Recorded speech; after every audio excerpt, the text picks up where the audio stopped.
Совет Безопасности созван, экстренное заседание в Кремле и внезапное обращение Путина к ВСУ. Ответ Генштаба Украины. Старобельск в центре внимания. Кто говорит об ударе Орешником? Срыв переговоров. Формат диалога США, Россия и Украина остановлен. Америка заявляет о неспособности Киева или Москвы победить.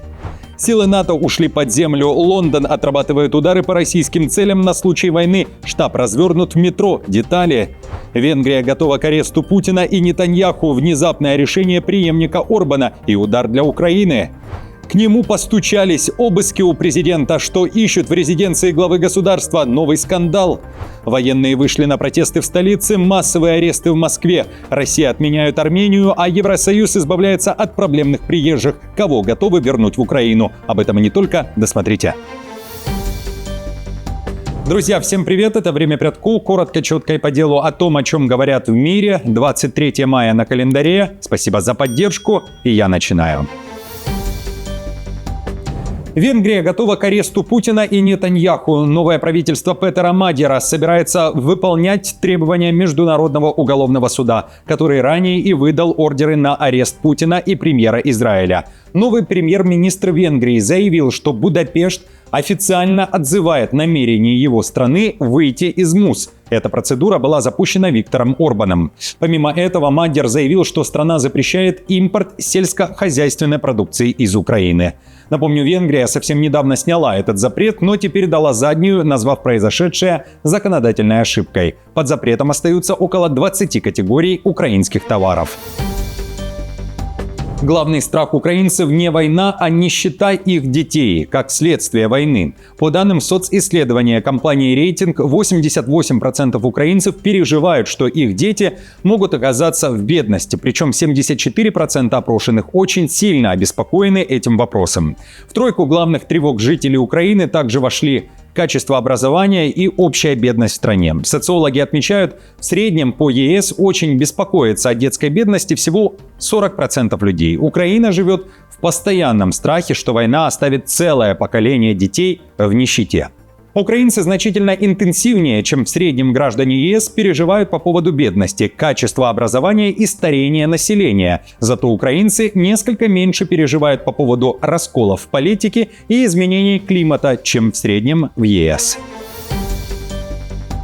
Силы НАТО развернуты в столице. Станция подземки превратилась в штаб Альянса. Лондон проводит учения под землей. Командным центром НАТО стала заброшенная платформа станции метро Чаринг-Кросс. В рамках учения «Аркада Страйк» британский корпус быстрого реагирования отрабатывает сценарий российского нападения на страны Балтии с запуском операции глубокого удара по российским силам, радиоэлектронной борьбой, подавлением связи и уничтожением дронов. Американский генерал Кристофер Донахью заявил, что у НАТО почти не осталось времени на подготовку к возможной атаке России, а готовность к 2030 году – это уже не политический лозунг, а военная необходимость.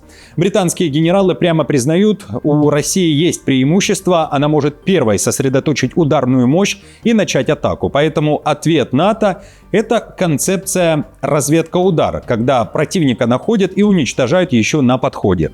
Подземный штаб в центре Лондона должен проверить, сможет ли командование НАТО выживать, управлять войсками и наносить ответные удары даже в условиях масштабной войны, пишет издание Independent. Цитирую.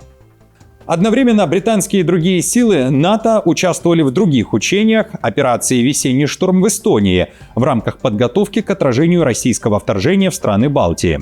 Дальнобойные возможности Путина растут, и только Украина может соперничать с Россией в использовании дронов в современной войне. Поэтому перебазирование военного штаба в гражданский объект в Лондоне проверяет способность командной структуры выживать и импровизировать. Удары немецким оружием по российским военным. Берлин активно поставляет Украине новейшие боевые дроны от оборонной компании «Хельсинг». На Покровском направлении ВСУ уже применяют ударный беспилотник HX-2. Это немецкий барражирующий боеприпас с искусственным интеллектом и дальностью до 100 километров. Дрон сам находит цели, выделяет их на экране. После подтверждения пилота наводится самостоятельно. Украинские военные говорят, дрон маневренный, его сложнее сбить, и он способен поражать движущиеся цели в российском тылу. Проблемы тоже есть: потеря связи, ошибки захвата цели и зависимость от погоды. Но Хельсинк быстро дорабатывает систему вместе с фронтовыми экипажами, а разработчики постоянно на связи. Об этом пишет издание Deutsche Welle. В публикации также говорится, что Германия финансирует поставки тысяч таких дронов Украине, а Бундесвер готовит собственную версию HX-2. Система, которая сейчас используется в Украине, отличается по отдельным ключевым техническим параметрам от той, которую в будущем планируется использовать в Бундесвере, отметили в немецком Минобороны. Бундесвер находится в тесном и непрерывном обмене с украинскими вооруженными силами. Важные выводы учитываются всеми сторонами в соответствующих процессах и дальнейших разработках, добавляется в ответе.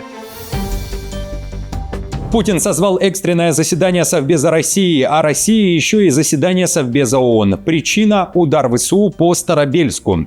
Москва обвиняет Киев в преднамеренном тройном ударе по общежитию студентов и, как следствие, гибели молодых людей. 15 человек считались пропавшими без вести, 6 человек погибшими и еще несколько десятков пострадавшими.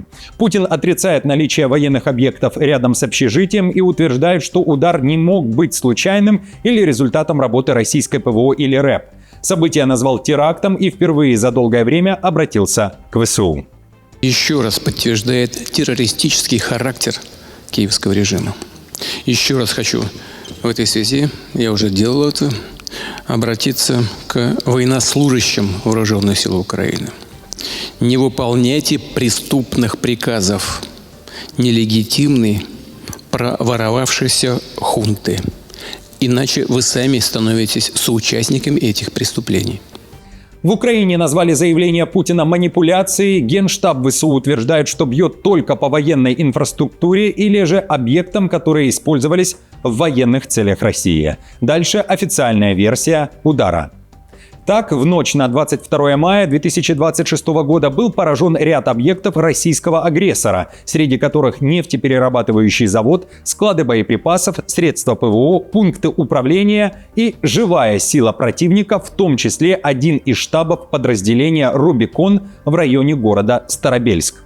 Путин уже заявил, что реакция будет не просто заявление, требует от Минобороны представить варианты ответов. При этом в украинском медиапространстве накануне обсуждали еще и пост политтехнолога, которого называют близким к Банковой. Владимир Петров, в частности, написал, что ожидает от России удар орешником или ядерным оружием по Киеву или Львову, и не только, уже в ближайшее время. Для демонстрации доминирования, влияния на Европу или для создания буферной зоны на определенных участках фронта, заявил Петров. ВСУ поменяли направление движения на фронте. Так в НАТО оценили ситуацию на поле боя. Там говорят, что она стабилизируется, а Украина в чистом выражении возвращает территории. Не масштабно. Это была цитата из заявления генсека Рютте. Он же и уточнил, теперь опять же ситуация начинает двигаться в правильном направлении, а не в неправильном. То есть с запада на восток, а не с востока на запад, заявил секретарь Альянса. Он при этом уточнил, что отправил приглашение Зеленскому и ждет того на саммите лидеров НАТО, который пройдет в Анкаре в июле этого года. Помимо этого, Рютте внезапно отправил сигнал Кремлю и заявил, что Путин не должен быть счастливым. Послушайте. Именно поэтому у нас есть Центр НАТО Украина, совместная организация в Польше, где мы собираем все уроки этой войны, чтобы интегрировать их в планы НАТО. Так что я бы не был слишком счастлив на месте Путина сегодня, хотя я никогда не был бы счастлив на месте Путина, но особенно не в последние пару недель, потому что дела идут не в правильном для него направлении. Российско-украинская война не закончится военной победой Москвы или Киева, а переговоры о завершении войны в формате США, Украина, Россия остановлены. Вашингтон не видит смысла в бесконечном цикле встреч, которые ни к чему не приводят. Об этом заявил госсекретарь США Марко Рубио. США пытались сыграть важную роль в этом процессе, но он не дал результата. При этом Штаты готовы вернуться к переговорам, когда к достижению результата будут готовы Россия и Украина. Рубио также уверяет, что украинцев никто не заставляет занимать ту или иную позицию. Она не завершится военной победой одной из сторон, по крайней мере, в традиционном понимании военной победы. Поэтому все должно прийти к переговорам, и если мы можем сыграть роль в том, чтобы это произошло, президент очень заинтересован в этом. Просто за последние несколько месяцев у нас сложилось ощущение, что большого прогресса не наблюдается, но, возможно, динамика изменится, и если это произойдет, мы готовы сыграть любую конструктивную роль, какую сможем. Киев также заявил, что формат трехсторонних переговоров себя исчерпал. Украина предлагает два пути разговора с россиянами – это участие Европы или личная встреча Путина и Зеленского. На таком варианте настаивает МИД Украины. Зеленский при этом заявил, что накануне связался с Берлином, Лондоном и Парижем, заявив, что Украина с начала года вернула под свой контроль 590 квадратных километров территории, а поэтому России необходимо идти в переговорный процесс. Послушайте. Я предоставил детальную информацию, которая есть у нашей разведки о планах россиян, военные планы и политические планы. Нужно сейчас сделать все, чтобы активизировать дипломатию. Я ожидаю ответа и от американской стороны по возможным форматам и графику встреч. Россия, напомню, настаивает на выполнении ее требований Киевом. В последние недели в Кремле неоднократно говорили, что ждут от Зеленского одного шага и приказа. Речь о выводе ВСУ с территории Донбасса. Представители Путина называли это событие открытием к переговорному процессу и завершению войны. Украина предлагает России перемирие. Прекращение огня необходимо для экстренной эвакуации украинцев, которые живут в районе Олешек Херсонской области, подконтрольных России. Украинский омбудсмен Лубенец описывает ситуацию в Олешках как гуманитарную катастрофу, продолжающуюся уже несколько месяцев. По его словам, в городе и вокруг него люди постоянно прячутся в подвалах из-за обстрелов и дроновых атак. У них практически закончилась питьевая вода и еда, заявил Лубенец. Людей будут сначала вывозить в относительно безопасное место, а затем на подконтрольную Украине территорию. Эвакуация уже согласована с Москвой.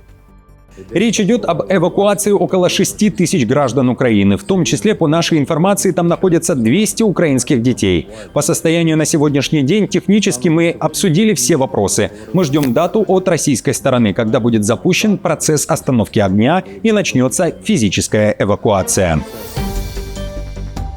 К нему постучались, обыски у президента начались. Громкий скандал в Елисейском дворце. Макрона обыскивают из-за многомиллионных контрактов. Французские исследователи провели обыск в резиденции президента. Судьи финансовой прокуратуры Парижа нагрянули туда в рамках расследования сомнительных госконтрактов на организацию крупных мероприятий. Об этом сообщает Le Monde. В центре внимания компания Shotcut Events, которая на протяжении многих лет практически монопольно выигрывала тендеры на проведение церемоний престижных событий во Франции. Расследование запустила газета Libération еще в 2024 году, выявив подозрительную близость компании к высокопоставленным чиновникам. Это уже вторая попытка обыска у Макрона, первая провалилась. Тогда администрация Макрона сослалась на неприкосновенность президентских помещений, однако позже выяснилось, Конституция Франции защищает президента республики, а не само место исполнения его обязанностей. Судебные органы проверяют, как именно были распределены государственные контракты в пользу Shotcut Events, компании, которая в последние годы организовывала эти крупные мероприятия для президента республики. Ни Елисейский дворец, ни прокуратура не ответили на запросы Le Monde о комментарии. Военные вышли на протесты в столице. Накануне тысячи мирных жителей, а также людей в военной форме собрались у посольства США в Гаване. Кубинцы снова вышли на улицы, чтобы поддержать действующую власть, а также экс-президента Кубы Рауля Кастро. Последнему Вашингтон заочно предъявил обвинение по подозрению в сговоре с целью убийства американских граждан. А сам Трамп ранее намекнул, что Кастро ожидает участь Мадуро. Толпа у американского посольства скандировала «Да здравствует Рауль» и «Родина или смерть». К антиамериканским протестам присоединились действующий президент Кубы Мигель Диас-Канель, а также премьер страны. В Гаване обвинения США отвергают и называют их сфабрикованным предлогом для давления и возможного вторжения на остров. Независимо от того, во что сейчас верит каждый молодой человек, никому не нравится, когда на его страну скидывают бомбы, никому не нравится, когда вторгаются в его дом, крадут его имущество или уничтожают его семью по политическим причинам. Поэтому, конечно, мы, молодые люди, выйдем на улицы и будем защищать все, что нужно защищать. Массовые аресты в Москве. Силовики задерживают иностранцев. За решетку отправлены те, кто решил показать силу. Речь о массовой драке. Причина – словесная перепалка на свадьбе. Российские силовики заявляют, что конфликт вспыхнул на улице юных ленинцев и быстро перерос в массовую потасовку. Побоище зафиксировали камеры видеонаблюдения. Сначала силовики задержали 25 участников, позже нашли и доставили в отдел еще 8 человек. Возраст задержанных от 17 до 60 лет. Против задержанных составили протоколы за мелкое хулиганство, еще 3 получили материалы за нарушение миграционного режима, причем одному уже назначено выдворение из России, и для 6 фигурантов история закончилась уголовным делом. Евросоюз избавляется от проблемных украинцев. Прежде всего, речь о тех, кто нарушил миграционные правила или закон страны пребывания. Об этом в интервью изданию «Главком» заявила глава Государственной миграционной службы Украины Наталья Науменко. Особенно активно запрашивают возвращение украинцев на родину Польша, Чехия и Германия. Под реадмиссию, то есть отправку на родину, попадают украинцы, незаконно пересекшие границу ЕС, просрочившие документы на проживание или совершившие правонарушения, после которых европейские власти сокращают срок их пребывания. Также глава миграционной службы рассказала, что сейчас ЕС формирует новую политику в отношении украинских беженцев. Без открытого выталкивания, но с постепенным ужесточением условий жизни. При этом Европа пытается оставить только квалифицированных и законопослушных украинцев, которые могут сами зарабатывать на жизнь, не полагаясь на помощь государства. Где-то с 2024 года мы наблюдаем постепенное увеличение применения этого механизма, и страны ЕС возвращают граждан Украины как нарушителей миграционного законодательства. Особенно это касается тех граждан, которые незаконно пересекли границу. Среди наших граждан таких очень много. Россия отменяет Армению. Россельхознадзор начал тотальные проверки армянских фруктов и овощей. Также накануне Москва ввела полный запрет на поставки армянских цветов в Россию. Глава Россельхознадзора Данкверт заявил, что в Армению выехали российские инспекторы, которые будут решать судьбу дальнейших поставок. По его словам, Ереван не смог обеспечить должный контроль безопасности продукции. Одновременно Роспотребнадзор полностью приостановил ввоз и оборот популярной армянской минеральной воды Джермук. Ведомство обвинило производителя в том, что информация на этикетке не соответствует действительности. СМИ отмечают, торгово-экономические отношения Москвы и Еревана дали трещину на фоне активного сближения Армении с Евросоюзом. В свою очередь, премьер-министр Пашинян считает, что подобные запреты и ограничения – это просто рабочие моменты. Друзья, на этом все. Спасибо вам большое за поддержку. Как всегда, напомню, ищите выпуски вручную, если утром вам не высветился этот выпуск на главной. Также напомню, что мне будет приятно за каждый ваш лайк, комментарий и если сделаете репост этого видео. До встречи уже завтра.